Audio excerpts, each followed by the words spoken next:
ఈరోజు చేసిన వంటకం ఇదేనండి. ఒకే ఒక్క రెసిపీ చేశానన్నమాట. అంటే సింగిల్ ఐటెం చేశానన్నమాట. కాబట్టి అదే సూపర్గా ఉంటుంది.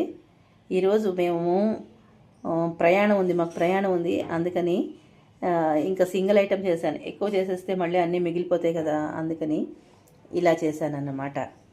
దీంట్లో చాలా హెల్తీగా చేశానండి. ఇదిగోండి, బఠానీ వేశాను, బాదం వేశాను, జీడిపప్పు వేశాను, కిస్మిస్ వేశాను.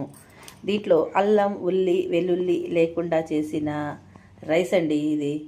మన ఛానల్లో అప్లోడ్ చేసేస్తాను, చూసేసి మీరు కూడా చేసేసుకోండి. చాలా టేస్టీగా ఉంటుంది తెలుసా, సూపర్గా ఉంటుంది, మంచి స్పైసీగా ఉంటుంది.